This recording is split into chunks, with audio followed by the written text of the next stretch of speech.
Las noticias en contexto con Adela Coriad. Bienvenidos, gracias por estar en Contexto. Se ha dado un nuevo giro, por así decirlo, por parte de las instituciones de seguridad para poder lograr contener alguna ola de homicidios y otro tipo de delitos de menor o mayor impacto. Y esto se ha hecho a través de la Operación 3.0. Pero ¿qué se ha logrado con esta operación y realmente cuál es el problema de la situación cuando lo analizamos en una forma más profunda y queremos, acabar con las pandillas y decir que ya haya menos crimen organizado en nuestro país? ¿Realmente estamos atacando a eso o nos falta algún tipo de investigación que pueda dar directamente con los responsables? Y otra cosa importante, el presidente ha hablado y lo ha confirmado de que hay en nuestro país la presencia del Tren de Aragua de los venezolanos. Vamos a explorar todos estos datos con Alejo Campos. Él es el director de Crime Stoppers, a quien recibo con muchísimo gusto en el programa. Gracias, Alejo, bienvenido. Muchas gracias por la invitación, como siempre. A mí me preocupó mucho la declaración y también el reconocimiento del presidente en decir que la presencia del Tren de Aragua en Panamá es un hecho. O sea, me sorprendió en el sentido de que eso no llegó ayer ni antier, pero en el gobierno pasado nunca se habló de esto. Sé que hay presencia del Tren de Aragua en otros países de la región y eso es un fenómeno, como quien dice, típico de esa organización, pero me gustaría saber en nuestro país desde cuándo están. Adela, yo creo que primero no hay que preocuparse por la declaración del presidente, sino al contrario. Creo que es bueno como país reconocerlo, porque mientras no se reconoce, entonces no se puede hacer nada sobre ese problema. Y obviamente no era ninguna sorpresa que una organización como el Tren de Aragua también esté en Panamá. Recordemos que Panamá, siempre lo decimos, es un país estratégico para las organizaciones criminales transnacionales, y una corporación criminal como es el Tren de Aragua y que está en toda América Latina y en otros continentes también, tenía también que estar en Panamá para poder usar y abusar de todos estos beneficios estratégicos de la geopolítica que tiene Panamá, como para poder fortalecer su imperio criminal. Entonces creo que es muy bueno este reconocimiento por parte de la presidencia, por parte del gobierno del presidente Mulino, porque además va a permitir entonces formar parte de muchas organizaciones o grupos de tarea con elementos de seguridad de varios países que en forma transnacional también están dando seguimiento e investigación a las actividades del Tren de Aragua en cada país.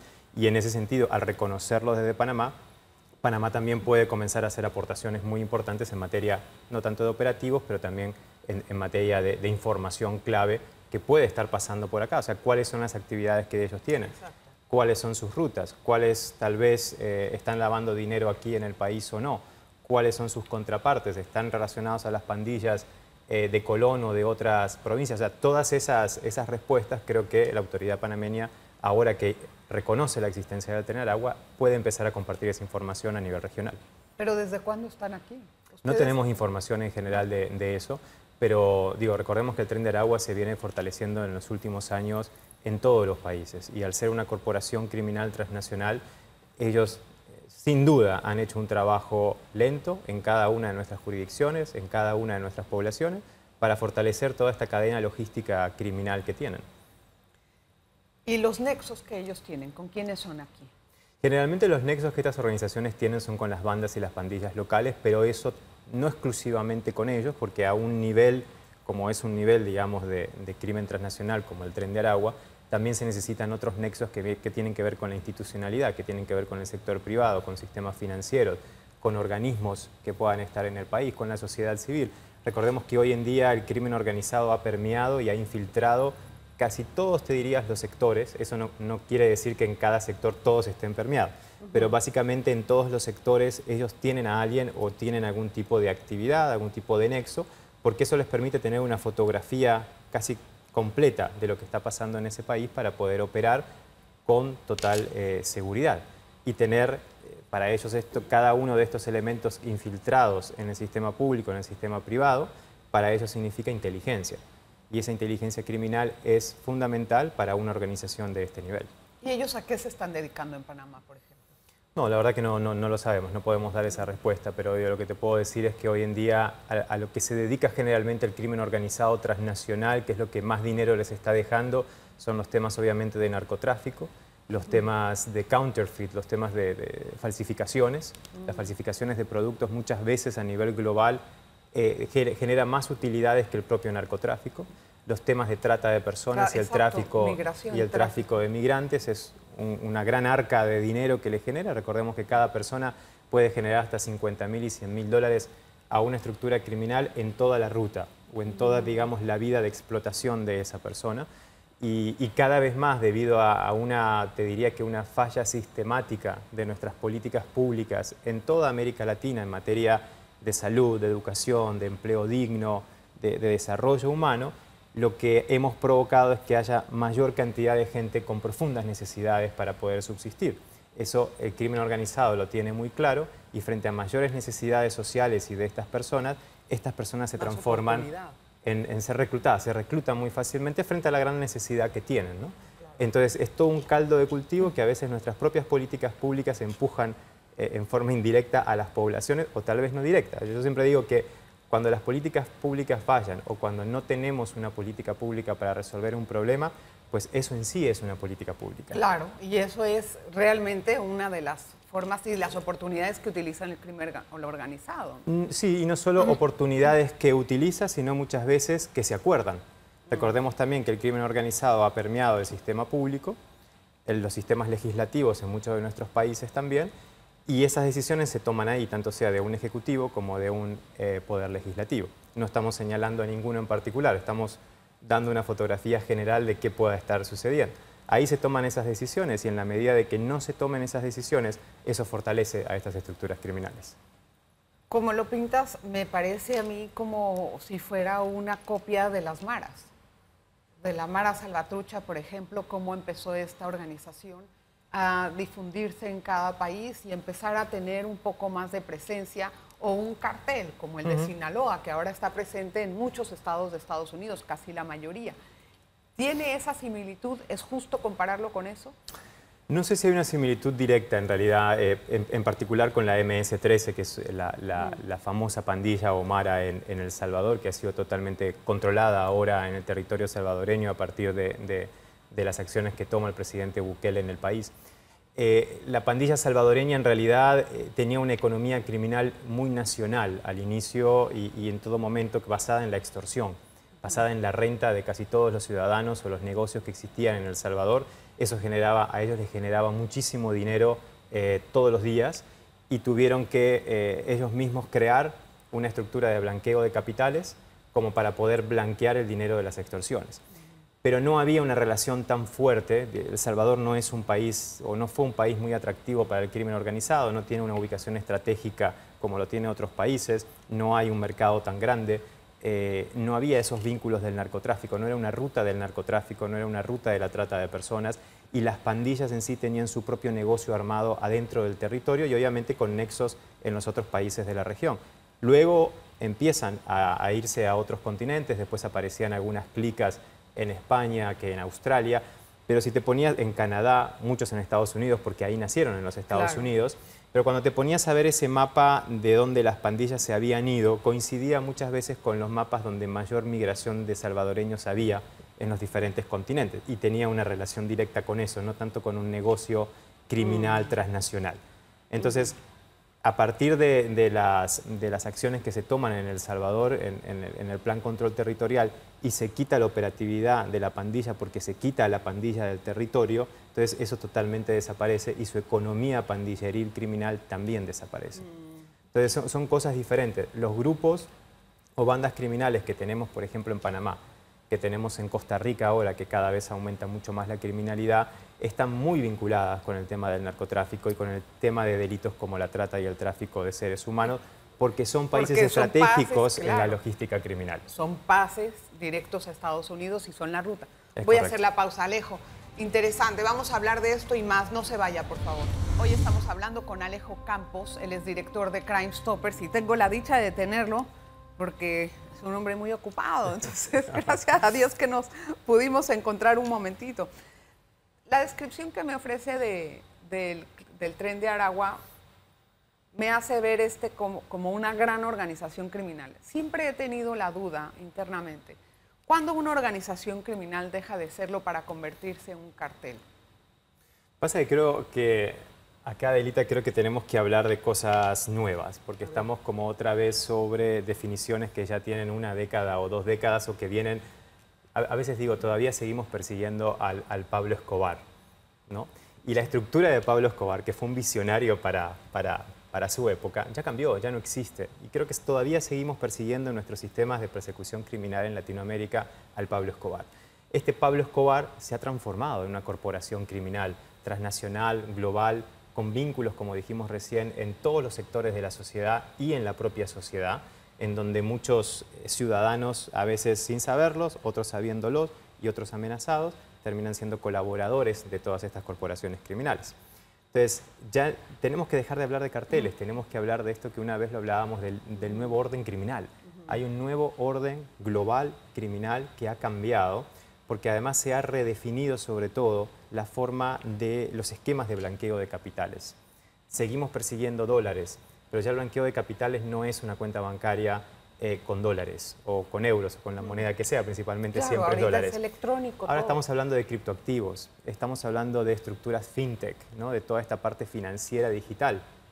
De eso estamos hablando. Pero eso no deja trazabilidad. Lo que pasa es que no tenemos legislaciones para que deje trazabilidad, no tenemos legislaciones para que los organismos de la persecución criminal como las fiscalías puedan investigar sobre eso. No hay una legislación sobre criptoactivos ni sobre criptomonedas, mucho menos para poder hacer una trazabilidad de estos criptoactivos y mucho menos para hacer una incautación. Que si hubiera la legislación, ¿cómo persigues los criptoactivos? Porque son anónimos. No, pero hay formas tecnológicas de perseguir el criptoactivo, de perseguir la moneda electrónica y poder hacer una incautación a través de billeteras digitales. O sea, la forma existe. ¿En qué países funciona eso, por ejemplo? Está funcionando en Dominicana, aunque no hay una legislación, digamos, muy profunda sobre el tema, pero han encontrado una forma a través de billeteras digitales de poder hacer incautaciones de criptoactivos. Pero tenemos que poner ejemplos sobre todo de países europeos, en donde ellos tienen una legislación de avanzada en esta materia para la trazabilidad, la investigación y la incautación de este criptoactivo. Y esa investigación me imagino que toma muchísimo más tiempo, porque algunas cuentas digitales, como son internacionales, tienes que estar haciendo todo con la coordinación de las asistencias jurídicas, etc. O tal vez no, porque acordate que aquí hay una jurisdicción que es una suprajurisdicción de alguna forma. O sea, ¿dónde está el criptoactivo? ¿Dónde está ese servidor del criptoactivo? Entonces no es que es una cuenta bancaria que está en un país determinado. Okay. Aquí está en un espacio etéreo, ¿no? Entonces no puede llegar a ser incluso hasta mucho más fácil y mucho más dinámico poder hacer una investigación de criptoactivos para luego hacer una incautación de estos. Lo que se necesita es una alta tecnología y esa alta tecnología tiene un costo muy alto y muchas veces nuestros países no pueden afrontarlos. Pero es que me estás hablando de 100 años luz a donde estamos. Ahorita realmente estamos trabajando con las técnicas de blanqueo más obsoletas que puede haber para investigar el blanqueo de capitales y se nos está yendo todo eso. Entonces, y nos encontramos en algunos países con fiscalías que están trabajando todavía, haciendo investigaciones de blanqueo con una hoja de Excel. Claro. Entonces, vuelvo al inicio. Esto para mí, el que una fiscalía de blanqueo esté trabajando con una hoja de Excel para hacer una investigación, forma parte de una política pública, de una voluntad o no voluntad de realmente tener resultados concretos en la lucha contra el blanqueo de capitales, que es ahí donde hay que pelear, es la lucha de seguir estos capitales, no tanto la incautación en sí, siempre lo decimos, la incautación obviamente que hay que hacerla porque hay que sacar el narcotráfico, no. hay que sacar la droga, hay que sacar el contrabando. Es la lucha contra el narco. Pero hay que focalizarse en las técnicas de investigación de estas grandes estructuras que recién mencionaba, de estas corporaciones criminales y entender el nuevo orden criminal global. Hacia ahí tenemos que ir. Cuando entendamos eso como países en América Latina, entonces vamos a dar un paso para actualizar y armonizar nuestras legislaciones. Porque recordemos que los fiscales tienen que actuar dentro del marco de la ley y muchas veces no tienen estas legislaciones avanzadas como para poder actuar. Entonces seguimos investigando por separado narcotráfico, blanqueo, trata, contrabando. No, y pandillerismo con una ley obsoleta de hace del 2006 que si no tienes el tatuaje no eres pandillero. Exacto. ¿En dónde estamos parados? Pero eso, como siempre, tiene que ver con la modernización de las leyes. Y si esas leyes no son aprobadas por el Parlamento, o en este caso por nuestra Asamblea, vamos a continuar igualmente obsoletos. Pero acá es cuando este orden, nuevo orden, o que también nosotros le llamamos lo de la convergencia criminal, tiene un aliado fundamental para poder funcionar, que es la cleptocracia, que es el sistema de corrupción. No es un hecho de corrupción, sino que es todo un sistema de corrupción. Entonces, si estas leyes en nuestros países depende que se aprueben por parte de los parlamentos, cada vez más en América Latina vemos cómo parlamentarios tienen vínculos directos con este crimen organizado. Y no permite que pasen leyes. Y no permite que pasen leyes, no permite que se hacen modificaciones, y eso protege el sistema criminal, y eso es lo que denominamos cleptocracia, o sea, este sistema que protege el sistema criminal para que funcione como tal. Está todo relacionado, lamentablemente, hoy en día, y eso es lo que tenemos que entender, no son hechos aislados.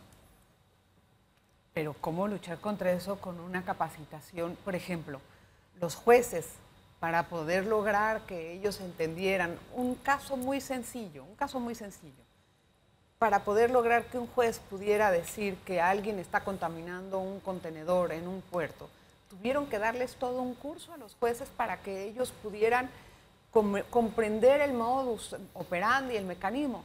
Ahora esto es tan sofisticado que ni siquiera los fiscales creo que están capacitados para atenderlo, ¿o sí? Mira, nosotros damos muchos entrenamientos a los fiscales en varios países y vamos viendo eso, ¿no? O sea, que falta actualización. El crimen organizado muta todo el tiempo en sus formas de contaminar un contenedor o de mover la droga hacia países de Europa, sobre todo, que es donde más les van a pagar por el kilo de cocaína.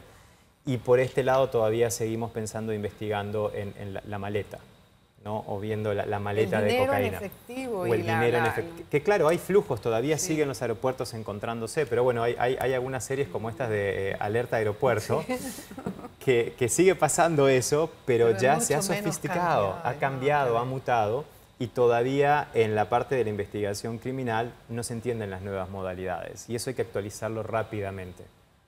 No quiero que esta pregunta suene mal, porque no es mi interés. Pero lo que yo veo es que aquí hay una vía para el crimen organizado, por las políticas obsoletas, por la forma en cómo se combaten, por la manera en que el país puede tener la oportunidad para eso, ¿o estoy equivocada? Mira, Adelita, cada país tiene un sistema normativo y un sistema político, ¿verdad? Este crimen organizado que se ha transformado y profesionalizado tiene a los mejores profesionales en su nómina. Abogados, constitucionalistas, economistas, gente de logística. Y lo que hace es ponerlos a trabajar para hacer rápidamente un estudio de cuáles son las debilidades de todos estos países en materia de sistema político, en materia de legislación, en materia de persecución criminal, para identificar cuáles son las actividades criminales de la cadena de la logística criminal que ellos pueden implementar, ejercer en cada país para tener la mayor protección y el menor riesgo, porque a menor riesgo, mayor ganancia criminal. Y obviamente ellos identifican cuáles son las debilidades que tenemos como país. Todos los países tenemos debilidades en esta materia. Pero hay una gran inteligencia detrás de todo esto. Enorme. Y de profesionales altos. Tecnología y dinero. Cuando sumas tecnología y dinero, los pones a trabajar juntos, tenés los resultados que tenés. Vamos a hacer la pausa y al regresar vamos a hablar acerca de nuestra política contra las pandillas, qué tanto funciona. Entonces, después de escuchar esto, los esfuerzos de la Operación 3.0 sí son buenos, son importantes, son parte de la lucha contra el crimen, pero ¿son suficientes? La pausa. En este bloque vamos a hablar de algunas cositas que nos queda tiempo. Entonces, la lucha contra las pandillas aquí. ¿Por qué no se ve que es efectiva? Cada gobierno que sube trata de luchar contra las pandillas. Además de todo lo que nos dijo, ¿cuál es el talón de Aquiles en este caso? Mira, hay que seguir haciéndolo. Hay que seguir haciéndolo porque la pandilla es la base de toda una estructura criminal global, ¿no? Lo que pasa es que cada vez están más fortalecidas, cada vez controlan más territorios. En ese control de territorio es donde entra la violencia entre las pandillas y entre los grupos para tener mayor capacidad de territorio y tener más poder frente a este crimen organizado que le está pidiendo tener más territorio y más poder. Pero hay que hacerlo, o sea, no hay que bajar los brazos en la lucha contra las pandillas. El tema es que tiene que ser sostenible, ¿no? Esto de la Operación Panamá 3.0 creo que es un claro mensaje, por lo menos del gobierno, hacia las pandillas, pero también hacia la población, de que no se involucren en eso y de que las van a perseguir. El tema es creo que hay como 2.900 aprendidos en Sí. este momento y debería seguir, no debería ser simplemente un periodo solo, sino que eso debería ser algo constante como fue en El Salvador hasta realmente quitar a todas las pandillas de las calles. ¿Por qué? Porque mientras esté la pandilla activa en la calle, la criminalidad activa está ahí y no podemos hablar de programas de prevención cuando tenemos a las pandillas operando, porque lo hemos vivido en otros países cuando a veces una mujer no llega a un taller de prevención simplemente porque dice no pude salir porque tenían sitiada, las pandillas tenían sitiado mi colonia, casa, mi barriada. Entonces, ¿cómo a esa mujer le vamos a ir a hablar de programas de prevención y darle una oportunidad de algún taller para que tenga un empleo? Es imposible, hay que eliminar, digamos, esta parte de las pandillas del territorio nacional y creo que hacia eso va el plan del gobierno. pero tiene que ser mucho más enérgico. Hay que darle tiempo, tiene que empezar. Tiene Y que creo ser que mucho empezó. más enérgico. Entonces hay que darle tiempo para ver cómo siga eso hacia adelante. Y sobre todo la investigación que se haga con estas personas, porque en el caso de otros Sí. países, una cosa va llevando a la otra. No solo es la aprehensión, sino que es la información que ellos tienen para seguir Es que ampliando la operación. creo que se debe de partir por la idea de si verdaderamente quieres combatir el crimen organizado o no. Porque si lo vas a hacer a medias, no sirve. ¿Por qué Costa Rica ha sido muy debilitado en materia de seguridad? ¿Por qué? ¿Qué está pasando ahí? Mira, Costa Rica nos preocupa, a todo un colectivo que vemos estos temas, nos preocupa lo que está sucediendo ahí. Costa Rica tiene también, al igual que Panamá, una ubicación estratégica con costas en los dos lados, con líneas navieras directas hacia los puertos de Europa y hacia Estados Unidos y hacia todo el Caribe. Hay una penetración muy grande del narcotráfico, sobre todo de Sudamérica, no solo de Colombia, porque siento también que solo seguimos hablando de Colombia como país de narcotráfico, pero también seguimos hablando del Pablo Escobar. Digo, pero acá se ha sumado Perú, se ha sumado Bolivia, se ha sumado Ecuador, se ha sumado Venezuela, de alguna forma, de esta estructura del narcotráfico. Entonces ya no solo es Colombia, y se están viendo en varios operativos en Costa Rica como personas de nacionalidades de estos países que mencioné están activamente trabajando criminalmente en Costa Rica. Hay un tema importante ahí de trasiego de todo lo que es el narcotráfico y de la trata de personas. O sea, Costa Rica está siendo un puente grande para la trata de personas. Siento que Costa Rica siempre ha tenido un posicionamiento internacional y nacional como un país de paz, Sí, de un pleno por eso Estado de llama la Derecho, atención. que siempre ha sido un oasis para muchos americanos que se van a retirar a Costa Rica y tampoco estaban, por lo tanto no estaban preparados para enfrentar una ola de criminalidad tan grande y que no es criminalidad de violencia armada en las calles, o sea, no es un Haití, ¿no? O sea, no estamos hablando de una guerra civil, estamos hablando de crimen organizado, sofisticado, que está trabajando en el territorio costarricense y que entonces no había un marco normativo, no había una persecución criminal preparada, ni siquiera la población estaba preparada para eso. Y a veces cuando tenemos charlas con gente en Costa Rica les decimos no dejen de sorprenderse, porque en la medida que se naturalice el delito y la criminalidad, Estamos entonces gana la batalla con la Y gente. ese nexo que tenemos con Costa Rica nosotros, ¿cómo está influyendo este crimen organizado tan sofisticado con Panamá? Lo que pasa es que tenemos que entender que para el crimen organizado y estas estructuras no existe un Panamá, no existe un Costa Rica, es Claro. un único territorio en donde circunstancialmente y cada tanto hay una frontera en el medio, ¿no? Pero es todo un mismo territorio que viene de Sudamérica y que incluye México y que después incluye todos los puertos para ser transnacional.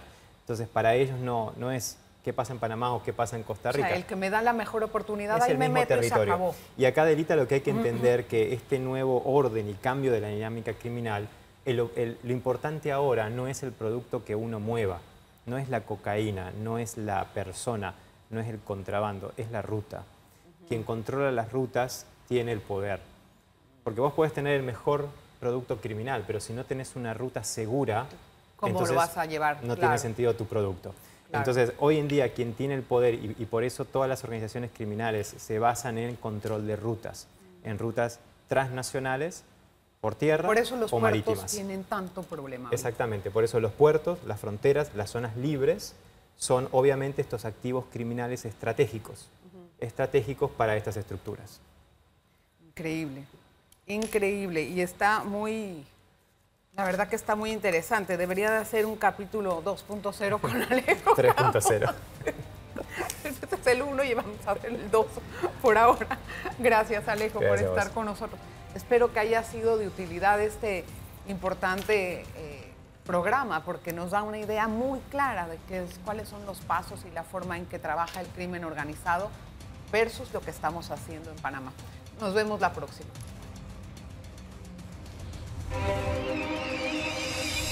Las noticias en contexto con Adela Coriad.